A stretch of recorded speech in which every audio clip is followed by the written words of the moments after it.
আজ তো আকশিকা ভীষণ খুশি, ওই আরেকজন ওদিকে কাঁদছে। কেন না, দিদির জন্য কিছু একটা অ্যামাজন থেকে এসছে, ওর জন্য কিছু আসেনি।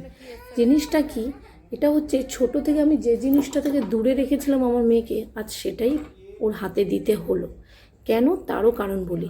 এখানকার দুবাই স্কুলের নিয়ম হচ্ছে, এখানে একটা ডিভাইস, ল্যাপটপ বা তোমার ট্যাব মতো স্কুলে পাঠাতে হবে। তা ফার্স্ট যখন আমাদের ওরিয়েন্টেশন হলো, তখন আমি জিজ্ঞাসা করেছিলাম, ম্যাম এটা কি ম্যান্ডেটরি? তখন ম্যাম বলছে হ্যাঁ। সেটার পরিবর্তে ম্যামকে আমি সেটাও বললাম যে এটার তো মানে মিসইউজও করতে পারে। তখন ওনারা বললেন যে না, এটা করতে পারবে না। কেন না, এক সপ্তাহ অন্তর অন্তর প্রত্যেকটা স্টুডেন্টেরই ডিভাইসটা চেক হবে। আর বাই চান্স কোনো স্টুডেন্ট যদি এটার মিসইউজ করে, সেটা স্কুল তো অ্যাকশান নেবে।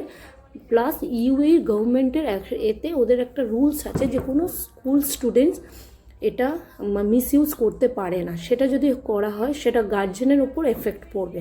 আমাদেরকে সেই খবরটা আমাদের ওপর নেবে। তা সেই জন্যই আকশিকাও ভালো করে জানে। মোটামুটি এমনিও পড়াশোনার ক্ষেত্রেই ইন্ডিয়াতে ওটাকে কাজে লাগাতো, কিন্তু এখন মানে দেওয়া বাধ্যতামূলক, স্কুলে নিয়ে যেতে হবে এটা।